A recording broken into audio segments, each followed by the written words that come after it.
Hello मेरे प्यारे बच्चों. I know. Board exams are just around the corner and tension थोड़ी बढ़ रही होगी. But hey, बिल्कुल tension नहीं लेना. I am here for you, right? Today, we are going to do a super quick and fun revision of one of the most important chapters, gender, religion, and caste. Let's make it super easy. Yes, I know, this chapter can feel a little heavy. So many concepts, right? But trust me, we're gonna make it so simple that every single point will pop right into your head in the exam hall. I promise. Together, we're going to absolutely ace this. You've got this. Chalo, shuru kare? Okay, first up, Part 1, Gender and Politics. Let's start by understanding how the roles our society gives to men and women actually end up shaping our country's politics. It's quite interesting, you'll see. Okay, bache. See this word on your screen? Patriarchy. Star mark kar lo isko. It's a key word for your exam. It literally means rule by the father. But what it really describes is a system where, well, men are seen as having more value and more power. Just think about it. In families, in workplaces, we see this pattern pretty often, don't we? Now, this idea of patriarchy leads to something called the sexual division of labor. It's a very simple concept. Basically, society has divided up the work. Men's work is mostly outside. Office, business, it's paid, and everyone sees it. But women's work, all the cooking, cleaning, taking care of everyone, is inside the home. It's unpaid, and often it's not even considered work. The crazy part is, women often work much longer hours, but their effort just goes unnoticed because it doesn't come with a salary. And this division, beta, has some very real consequences. Just look at the data. Women's literacy rate is lower. They get paid less for doing the exact same work. Can you believe it? There's even a law against it, the Equal Remuneration Act of 1976. This year is important. Make a note of it. And the saddest part of it all is this preference for sons, which, well, it has led to some truly heartbreaking problems. This map, which you'll find right in your textbook, it makes the problem crystal clear.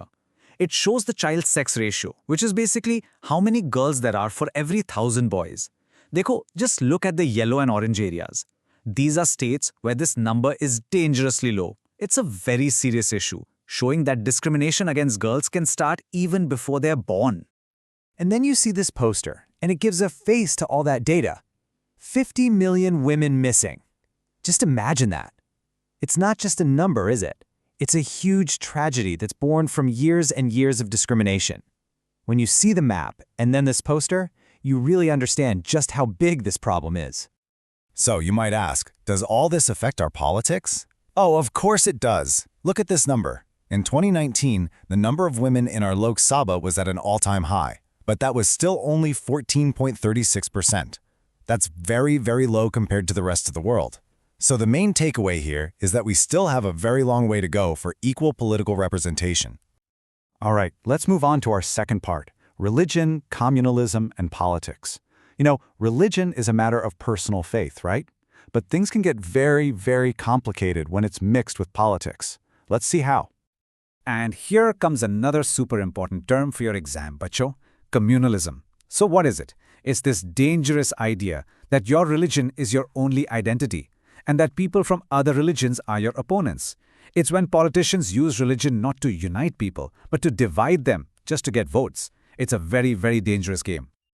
You see, communalism doesn't just appear overnight. It can take many ugly forms. It starts small, with stereotypes and maybe jokes about other religions. Then it grows into a demand for political power for one's own religion.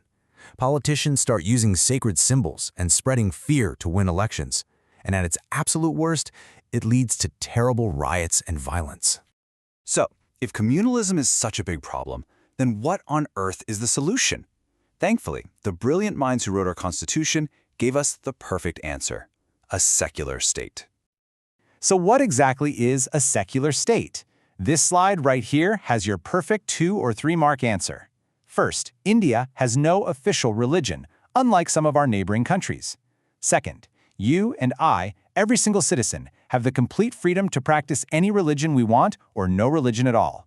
And third, our Constitution strictly forbids any kind of discrimination based on religion.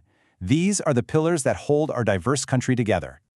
And this is exactly why secularism isn't just a word for us, it's our strength. Just look at this beautiful chart. It shows the incredible rainbow of religions that coexist in our country.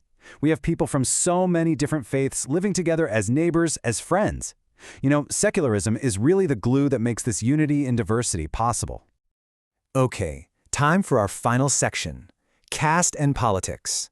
Now this is something very unique to our Indian society. It can seem a bit complicated, but don't you worry, hum isse bhi bilkul simple bana denge. Now, with more education and more people moving to cities for work, the old rigid walls of the caste system are definitely breaking down. And that's great news. But, and listen carefully, this is a very important but for your answer.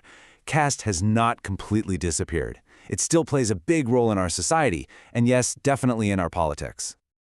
This table makes the connection between caste and economic status very, very clear. It shows the poverty levels for different caste groups. Just look at the shocking difference in the numbers.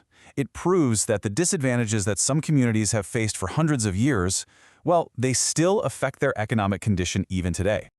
Now, in politics, caste is a very tricky business. Parties often look at the caste math of an area before choosing a candidate. They try to create these vote banks. But, and this is the most important point to remember for your exam, elections are not won only on caste. Why? Because no single caste has enough votes to make a candidate win all by themselves. To win an election in India, a party has to win the trust of many different castes and communities. All right, sab samajh aa gaya? Chalo, let's lock all this knowledge in our brains with a super fast 1-minute revision. Ready for a quick fire round? Let's go. First question, from our gender topic. Yaad hai wo act I told you about? What does the Equal Remuneration Act 1976 say? Jaldi socho, come on! And the answer is equal wages for equal work. It means you simply cannot pay a woman less than a man for doing the same job. Simple, right? But very, very important.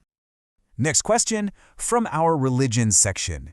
Give me just 2 constitutional points that make India a secular state.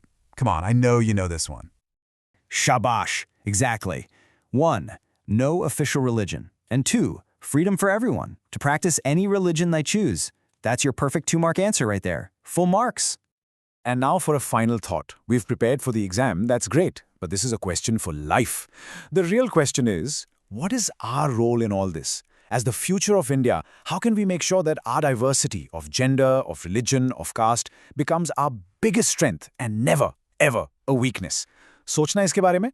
All the very best for your exams, bacho. You are going to do brilliantly. I have full faith in you.